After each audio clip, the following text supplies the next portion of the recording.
Chapter 12. The Return of Ulysses.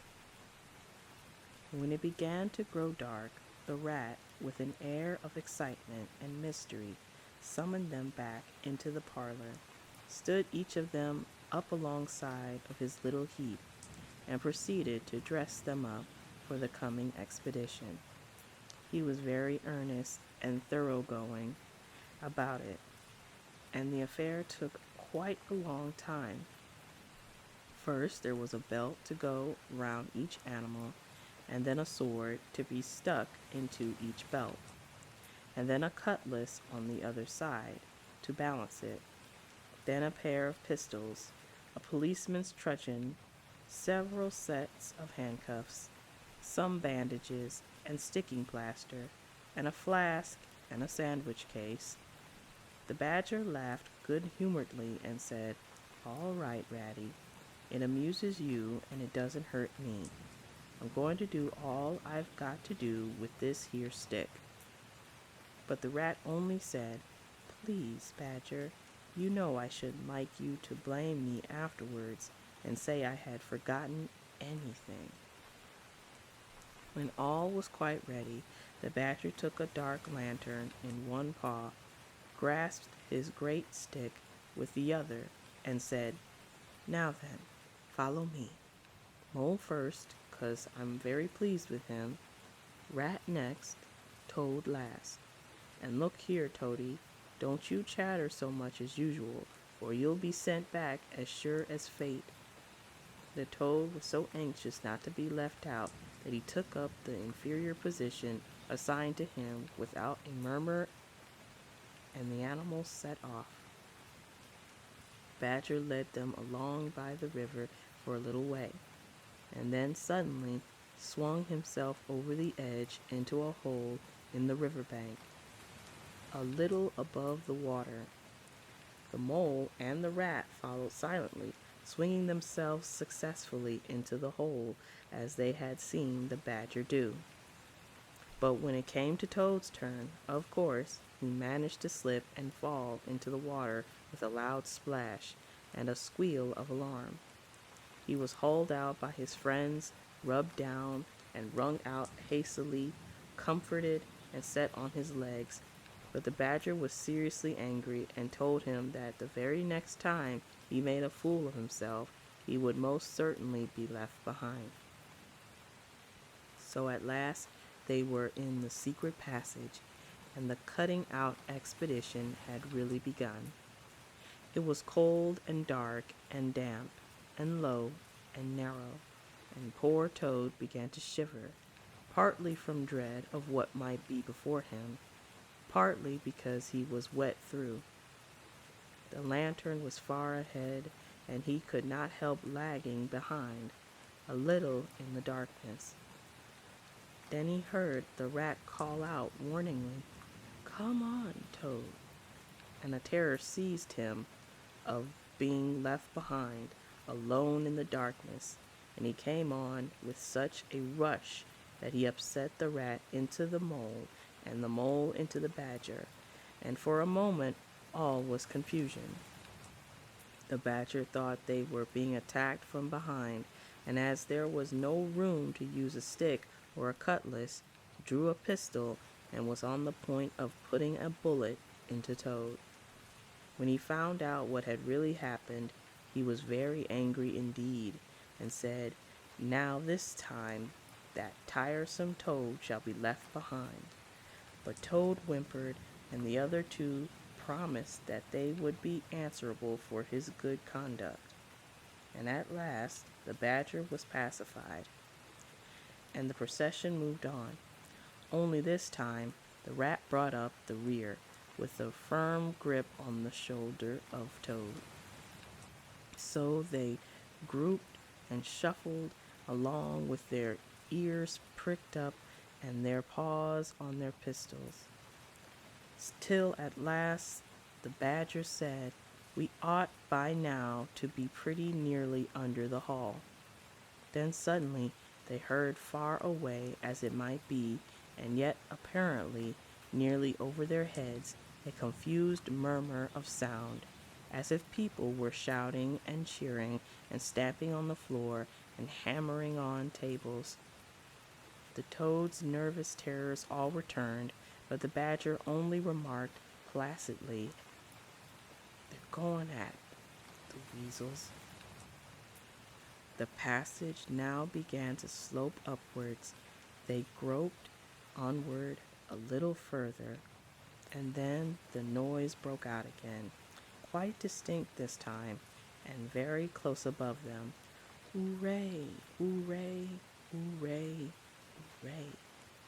they heard, and the stamping of little feet on the floor, and the clinking of glasses as little fists pounded on the table.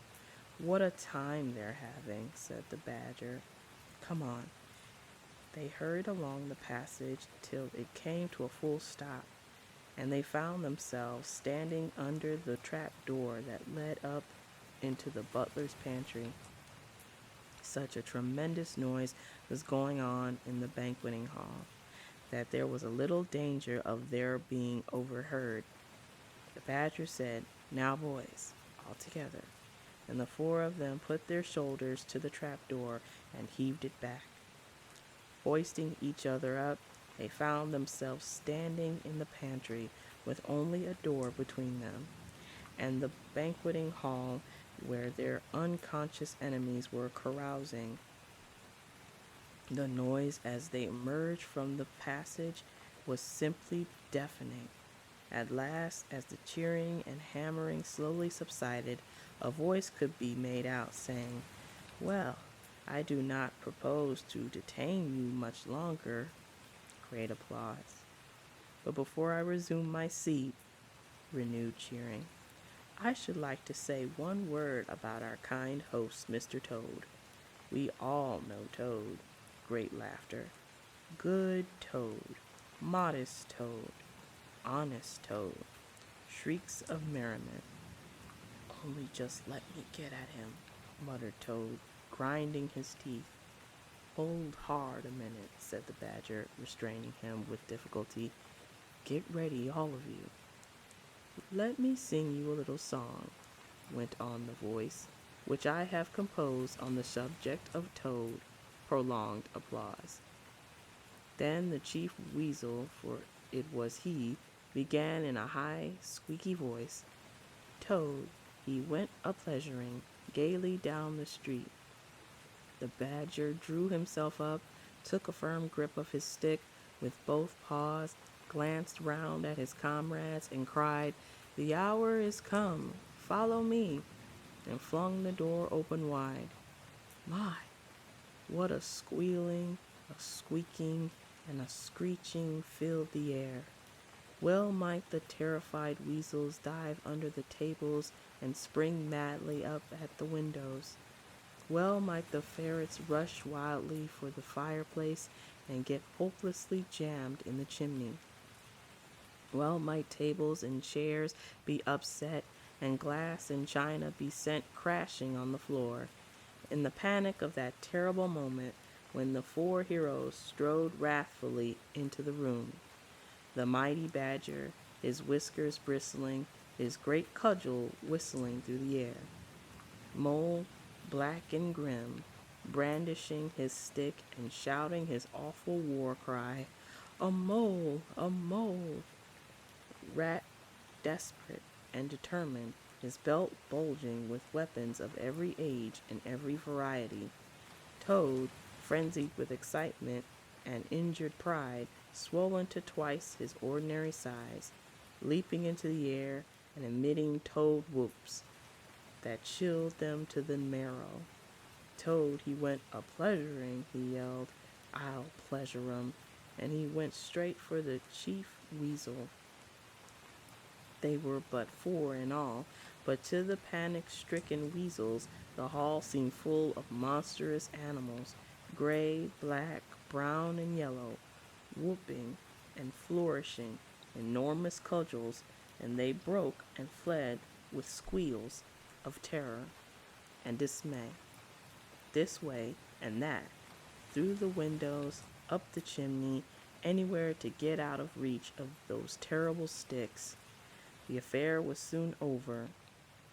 Up and down the whole length of the hall strode the four friends, whacking with their sticks at every head that showed itself, and in 5 minutes the room was cleared. Through the broken windows, the shrieks of terrified weasels escaping across the lawn were borne faintly to their ears. On the floor lay prostrate some dozen or so of the enemy on whom the mole was busily engaged in fitting handcuffs. The badger, resting from his labors, leant on his stick and wiped his honest brow. "Mole," he said, "you're the best of fellows. Just cut along outside and look after those stoat sentries of yours, and see what they're doing. I've an idea that, thanks to you, we shan't have much trouble from them tonight." The mole vanished promptly through a window, and the badger bade the other two set a table on its legs again, pick up knives and forks and plates and glasses from the debris on the floor, and see if they could find materials for a supper. "I want some grub, I do," he said, in that rather common way he had of speaking. "Stir your stumps, Toad, and look lively. We've got your house back for you, and you don't offer us so much as a sandwich." Toad felt rather hurt that the badger didn't say pleasant things to him as he had to the mole, and tell him what a fine fellow he was, and how splendidly he had fought, for he was rather particularly pleased with himself and the way he had gone for the chief weasel, and sent him flying across the table with one blow of his stick. But he bustled about, and so did the rat, and soon they found some guava jelly in a glass dish, and a cold chicken, a tongue that had hardly been touched, some trifle, and quite a lot of lobster salad. And in the pantry they came upon a basket full of French rolls and any quantity of cheese, butter, and celery. They were just about to sit down when the mole clambered in through the window, chuckling with an armful of rifles. "It's all over," he reported, "from what I can make out, as soon as the stoats, who were very nervous and jumpy, already heard the shrieks and the yells and the uproar inside the hall. Some of them threw down their rifles and fled. The others stood fast for a bit, but when the weasels came rushing out upon them, they thought they were betrayed. And the stoats grappled with the weasels, and the weasels fought to get away, and they wrestled and wriggled and punched each other and rolled over and over till most of 'em rolled into the river. They've all disappeared by now, one way or another, and I've got their rifles, so that's all right." "Excellent and deserving animal," said the badger, his mouth full of chicken and trifle. "Now there's just one more thing I want you to do, Mole, before you sit down to your supper along of us, and I wouldn't trouble you only I know I can trust you to see a thing done, and I wish I could say the same of everyone I know. I'd send Rat if he wasn't a poet. I want you to take those fellows on the floor there upstairs with you, and have some bedrooms cleaned out and tidied up and made really comfortable. See that they sweep under the beds, and put clean sheets and pillowcases on, and turn down one corner of the bedclothes, just as you know it ought to be done, and have a can of hot water and clean towels and fresh cakes of soap but put in each room, and then you can give them a licking apiece, if it's any satisfaction to you, and put them out by the back door, and we shan't see any more of them, I fancy, and then come along and have some of this cold tongue. It's first rate. I'm very pleased with you, Mole." The good-natured mole picked up a stick, formed his prisoners up in a line on the floor, gave them the order, "Quick march," and led his squad off to the upper room. After a time he appeared again, smiling, and said that every room was ready and as clean as a new pin. And I didn't have to lick them either, he added. I thought, on the whole, they had had licking enough for one night, and the weasels, when I put the point to them, quite agreed with me and said they wouldn't think of troubling me. They were very penitent and said they were extremely sorry for what they had done, but it was all the fault of the chief weasel and the stoats, and if ever they could do anything for us at any time to make up, we had only got to mention it. So I gave them a roll apiece and let them out at the back, and off they ran as hard as they could. Then the mole pulled his chair up to the table and pitched into the cold tongue, and Toad, like the gentleman he was, put all his jealousy from him and said heartily, "Thank you kindly, dear Mole, for all your pains and trouble tonight, and especially for your cleverness this morning." The Badger was pleased at that, and said, "There spoke my brave Toad." So they finished their supper in great joy and contentment, and presently retired to rest between clean sheets, safe in Toad's ancestral home, won back by matchless valor, consummate strategy, and a proper handling of sticks.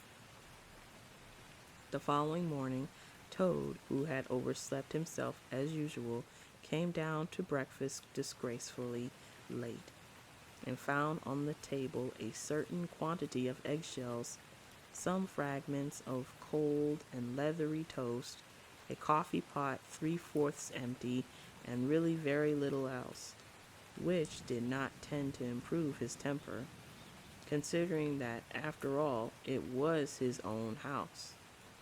Through the French windows of the breakfast room, he could see the mole and the water rat sitting in wicker chairs out on the lawn, evidently telling each other stories, roaring with laughter, and kicking their short legs up in the air.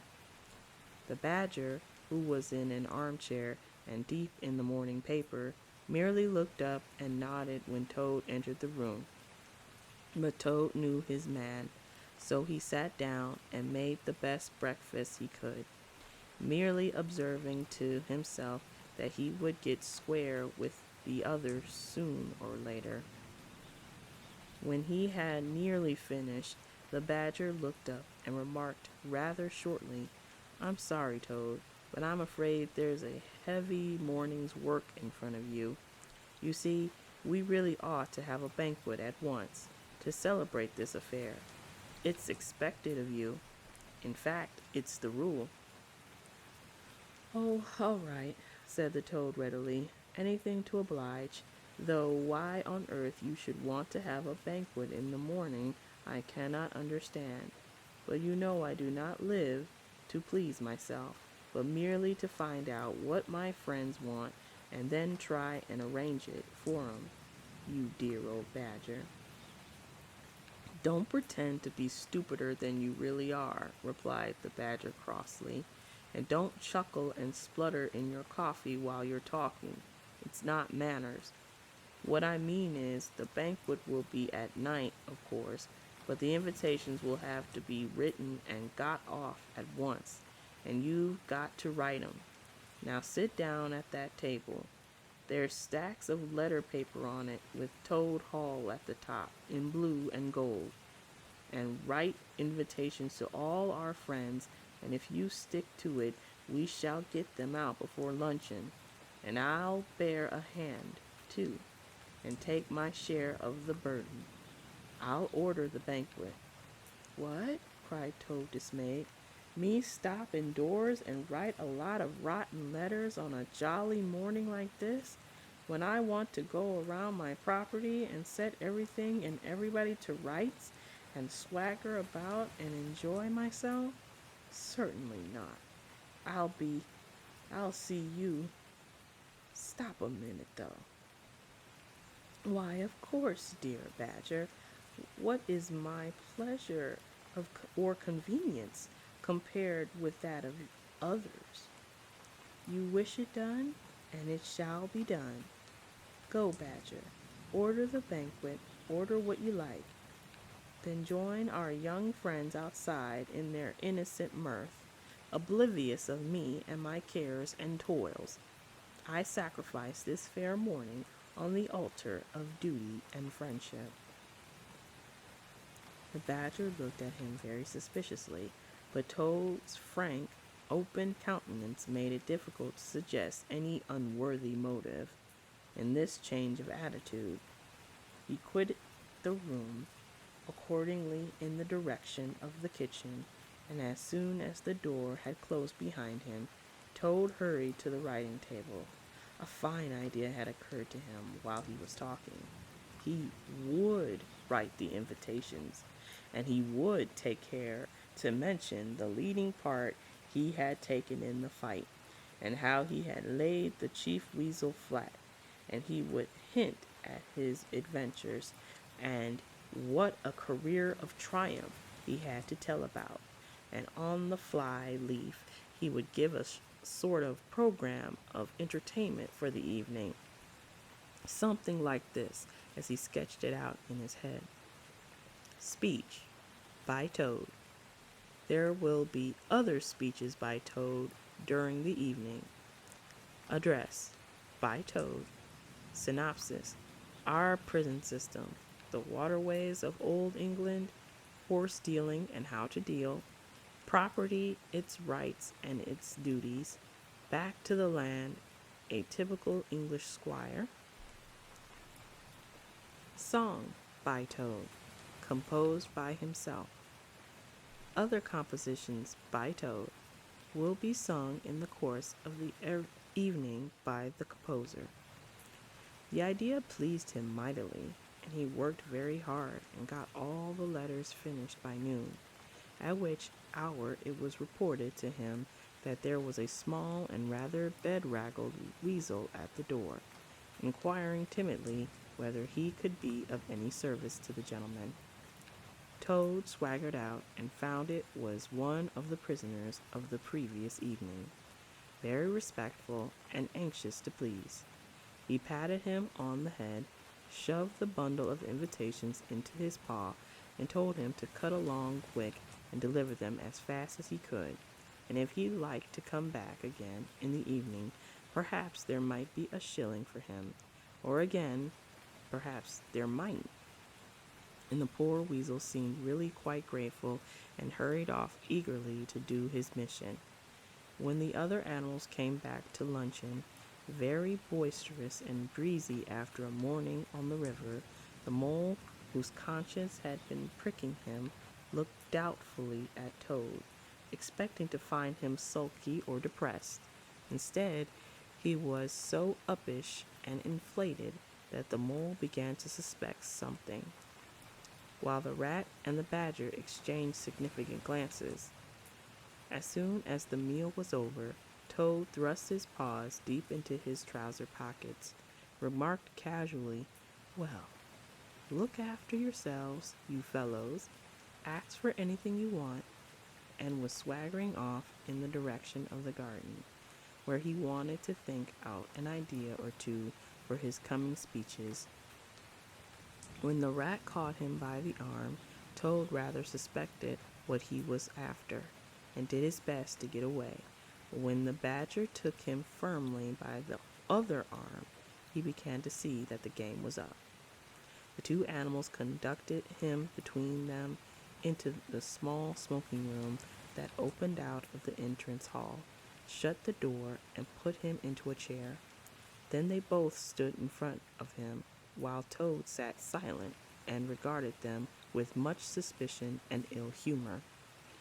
"Now look here, Toad," said the rat, "it's about this banquet, and very sorry I am to have to speak to you like this, but we want you to understand clearly, once and for all, that there are going to be no speeches and no songs. Try and grasp the fact that on this occasion we're not arguing with you, we're just telling you." Toad saw that he was trapped. They understood him, They saw through him. They had got ahead of him. His pleasant dream was shattered. Mayn't I sing them just one little song? He pleaded piteously. No, not one little song, replied the rat firmly, though his heart bled as he noticed the trembling lip of the poor, disappointed toad. It's no good, Toady. You know well that your songs are all conceit and boasting and vanity, and your speeches are all self-praise and well, and gross exaggeration and gas, put in the badger in his common way. It's for your own good, Toady, went on the rat. You know you must turn over a new leaf sooner or later, and now seems a splendid time to begin, a sort of turning point in your career. Please don't think that saying all this doesn't hurt me more than it hurts you. Toad remained a long while plunged in thought.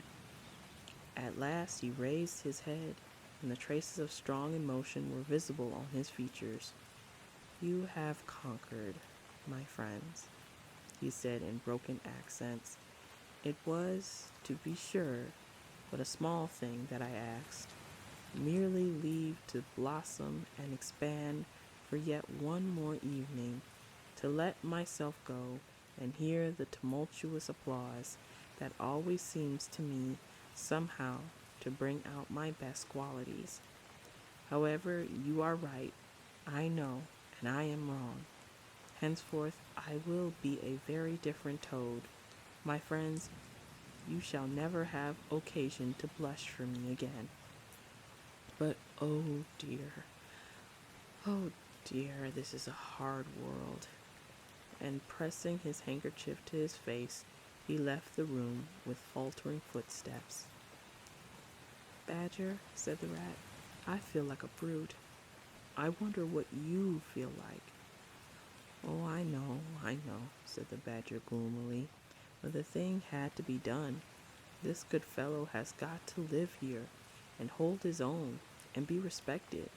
Would you have him a common laughing-stock, mocked and jeered at by stoats and weasels? Of course not, said the rat. And talking of weasels, it's lucky we came upon that little weasel, just as he was setting out with Toad's invitations. I suspected something from what you told me, and had a look at one or two. They were simply disgraceful. I confiscated the lot, and the good mole is now sitting in the blue boudoir filling up plain, simple invitation cards.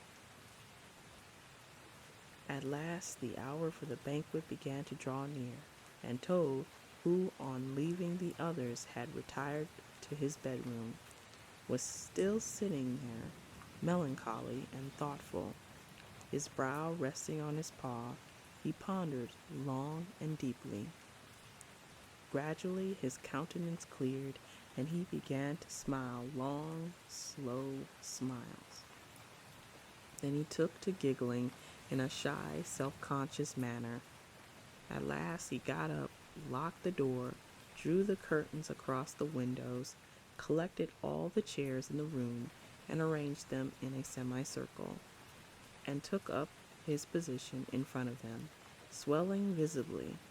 Then he bowed, coughed twice, and letting himself go, with uplifted voice, he sang to the enraptured audience that his imagination so clearly saw. Toad's last little song. The toad came home. There was panic in the parlor, and howling in the hall.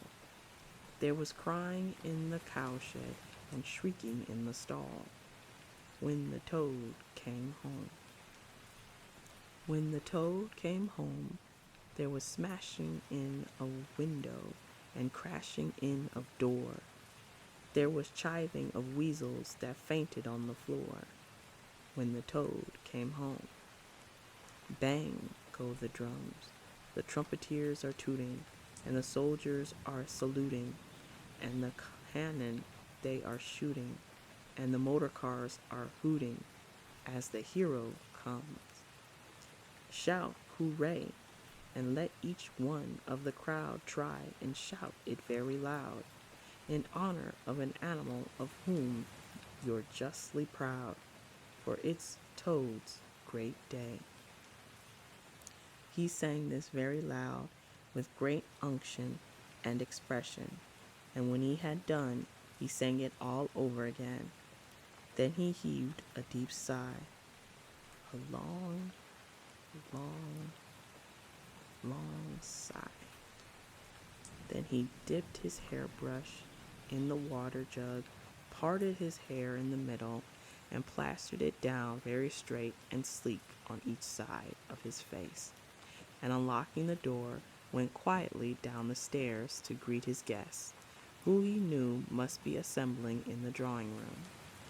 All the animals cheered when he entered and crowded round to congratulate him and say nice things about his courage and his cleverness and his fighting qualities. But Toad only smiled faintly and murmured, "Not at all," or sometimes, for a change, "On the contrary." Otter, who was standing on the hearth rug, describing to an admiring circle of friends exactly how he would have managed things had he been there, came forward with a shout, threw his arm round Toad's neck, and tried to take him round the room in triumphal progress. But Toad, in a mild way, was rather snubby to him, remarking gently as he disengaged himself, "Badgers was the mastermind. The mole and the water rat bore the brunt of the fighting. I merely served in the ranks and did little or nothing." The animals were evidently puzzled and taken aback by this unexpected attitude of his, and Toad felt as he moved from one guest to the other, making his modest responses, and he was an object of absorbing interest to everyone. The Badger had ordered everything of the best, and the banquet was a great success. There was much talking and laughter and chaff among the animals, but through it all, Toad, who of course was in the chair, looked down his nose and murmured pleasant nothings to the animals on either side of him. At intervals, he stole a glance at the Badger and the Rat, and always when he looked, they were staring at each other with their mouths open, and this gave him the greatest satisfaction. Some of the younger and livelier animals, as the evening wore on, got whispering to each other that things were not so amusing as they used to be in the good old days, and there were some knockings on the table and cries of "Toad, speech, speech from Toad, song, Mr. Toad's song." But Toad only shook his head gently, raised one paw in mild protest, and by pressing delicacies on his guests, by topical small talk, and by earnest inquiries after members of their families, not yet old enough to appear at social functions, managed to convey to them that this dinner was being run on strictly conventional lines. He was indeed an altered Toad. After this climax, the four animals continued to lead their lives so rudely broken in upon by civil war, in great joy and contentment, undisturbed by further risings or invasions. Toad, after due consultation with his friends, selected a handsome gold chain and locket set with pearls, which he dispatched to the jailer's daughter with a letter that even the Badger admitted to be modest, grateful, and appreciative, and the engine driver, in his turn, was properly thanked and compensated for all his pains and trouble. Under severe compulsion from the Badger, even the barge woman was, with some trouble, sought out, and the value of her horse discreetly made good to her, though Toad kicked terribly at this, holding himself to be an instrument of fate, sent to punish fat women, with mottled arms who couldn't tell a real gentleman when they saw one. The amount involved, it was true, was not very burdensome, the gypsy's valuation being admitted by local assessors to be approximately correct.